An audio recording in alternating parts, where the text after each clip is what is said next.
Assalamualaikum warahmatullahi wabarakatuh. Anak-anak kelas 8, bagaimana kabar kalian? Semoga selalu dalam keadaan sehat. Dan selamat datang kembali di video pembelajaran bahasa Indonesia dengan Ibu Nabilah tentunya. Ya, pekan lalu kita sudah melewati penilaian tengah semester. Semoga jeripayah kalian, semangat kalian, ketelitian kalian akan berbuahkan hasil yang baik.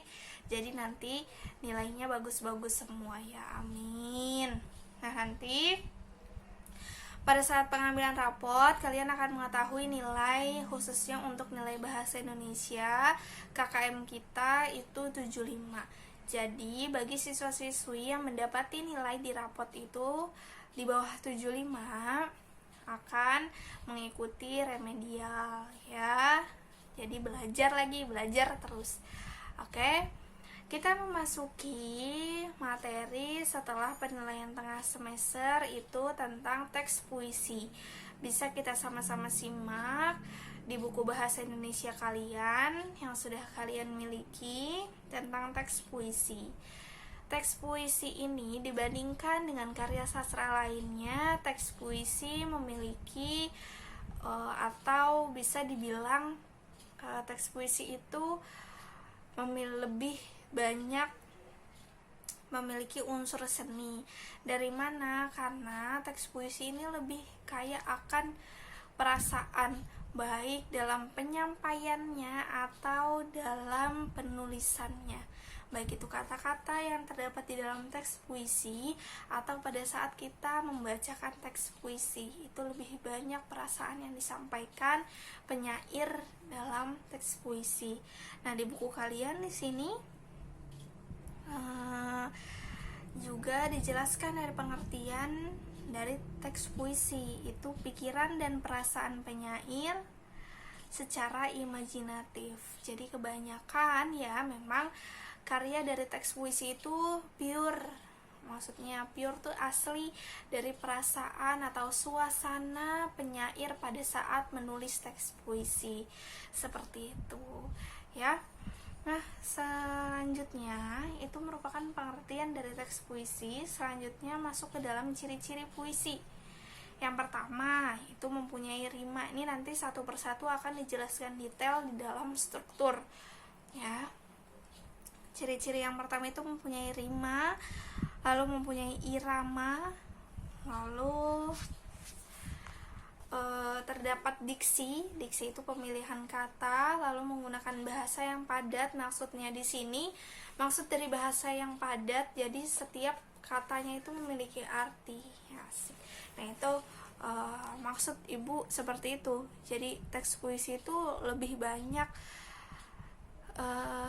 kaya akan seni, baik itu perasaan ataupun dari kata-kata yang terdapat dalam puisi itu tersendiri. Jadi contohnya ini cirinya bahasa yang padat, jadi setiap kata itu memiliki arti, ya.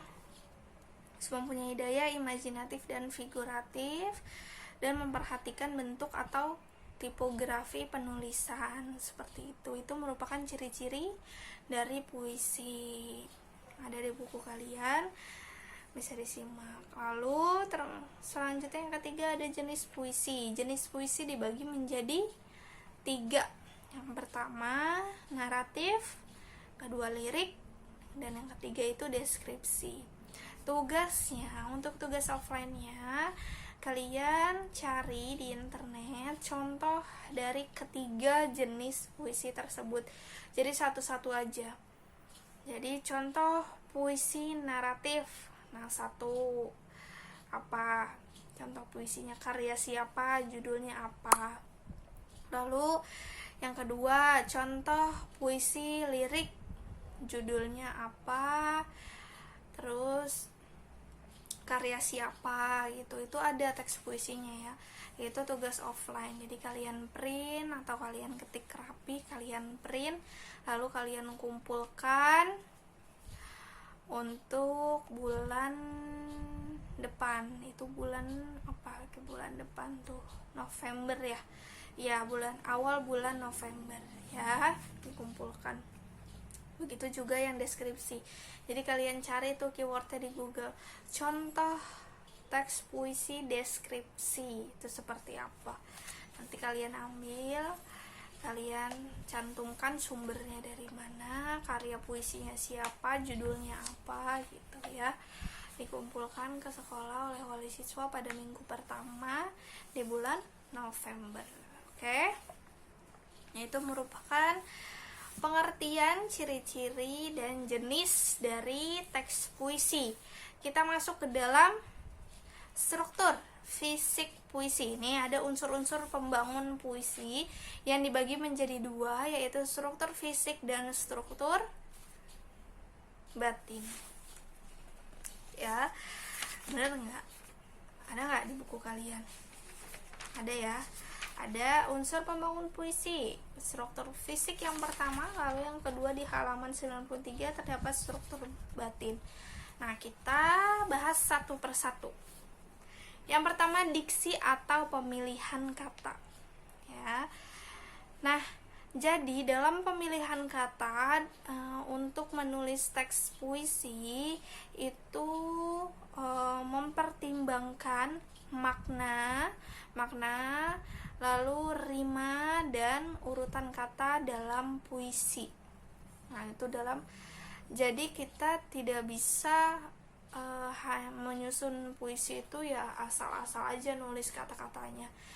Jadi harus mempertimbangkan makna, rima, urutan kata dalam puisi dalam pemilihan kata atau pemilihan diksinya, seperti itu.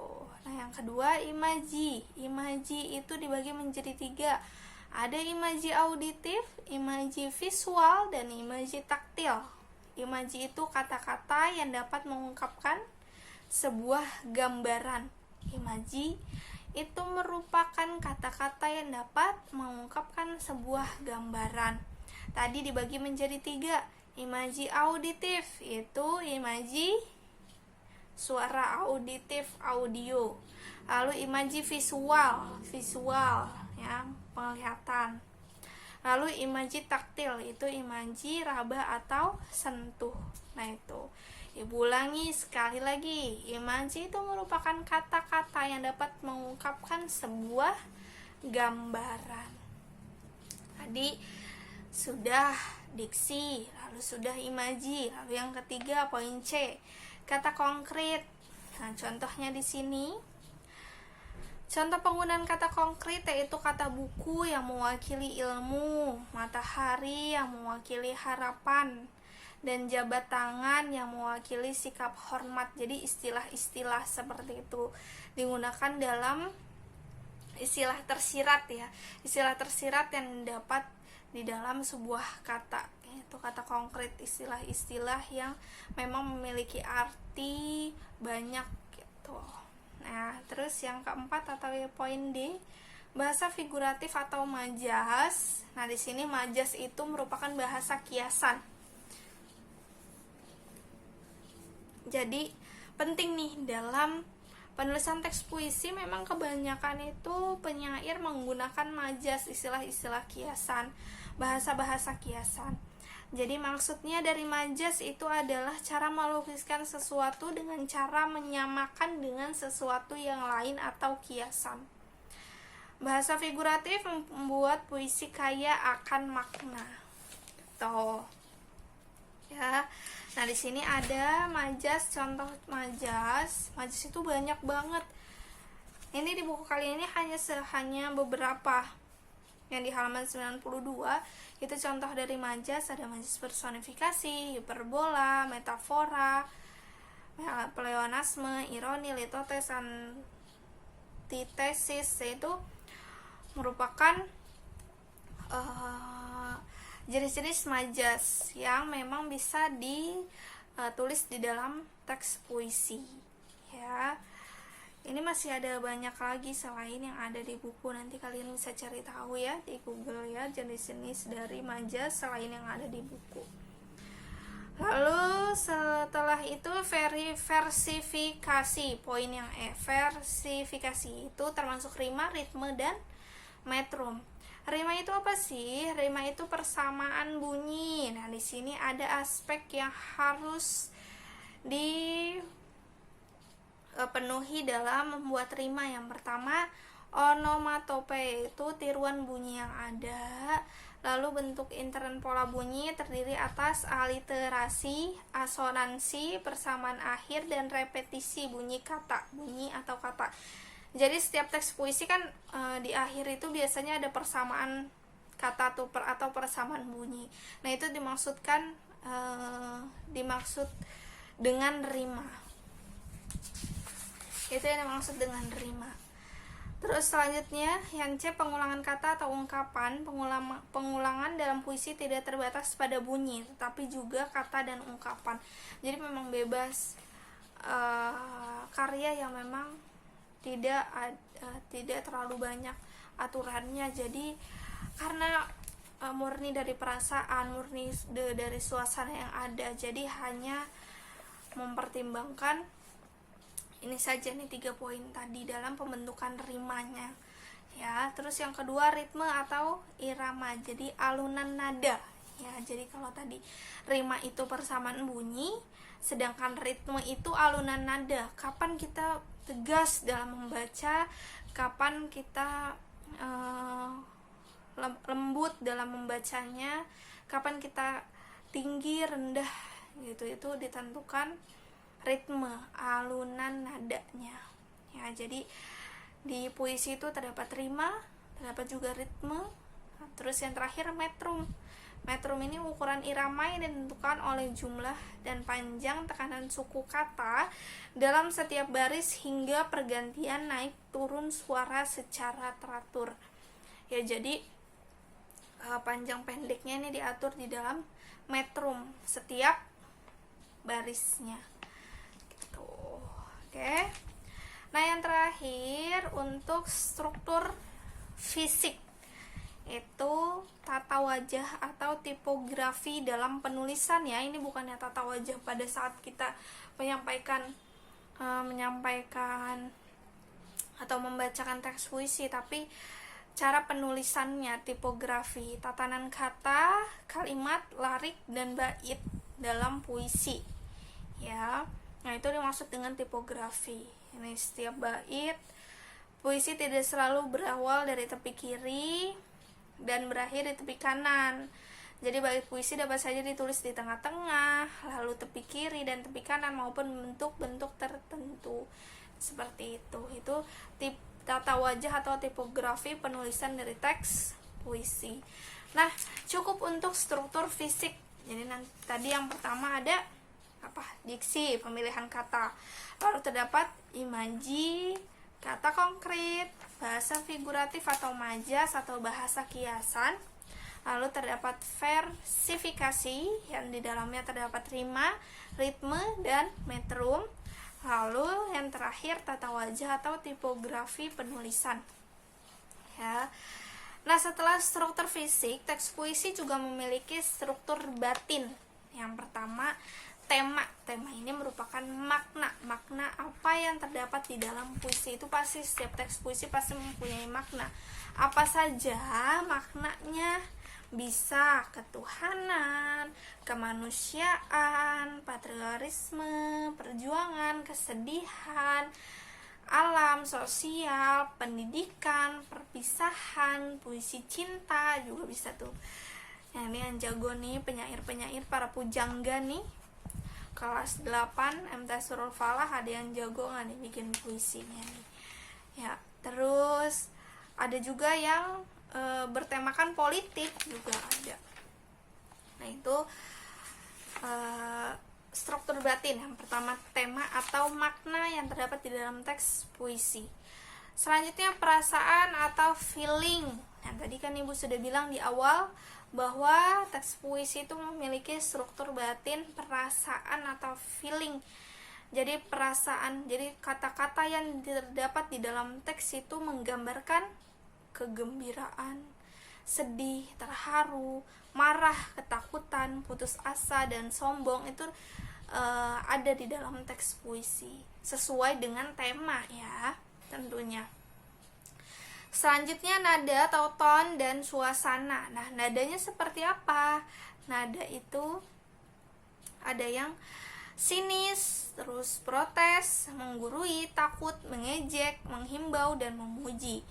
Itu yang terdapat di dalam nada yang terdapat dalam teks puisi. Selanjutnya amanat. Amanat itu merupakan pesan. Tentunya di dalam sebuah karya sastra pasti memiliki amanat. Ya, amanat itu merupakan pesan-pesan apa yang disampaikan di dalam puisi yang kalian baca atau kalian tulis, itu pasti ada amanatnya. Ya, itu merupakan materi teks puisi hari ini. Tadi kita sudah belajar tentang pengertiannya, lalu ciri-ciri, lalu jenisnya, lalu struktur batin dan struktur fisik dalam teks puisi yang termasuk unsur pembangun dalam teks puisi. Kalian baca lagi bukunya, kalian pahami. Kalau memang ada satu atau dua hal yang memang kalian kurang pahami, bisa langsung hubungi personal chat ke ibu ya via WhatsApp. Jadi nggak perlu takut dan nggak perlu bingung-bingung sendiri. Hubungi ibu langsung, tanya, Bu, materi ini maksudnya seperti apa ya? Saya belum mengerti, Bu, ini apa ya? Itu bisa langsung tanyakan ke ibu personal chat ya. Yang penting ingat waktu, jangan tengah-tengah malam atau jam 10, jam 11 chatting ke ibu malam-malam ya.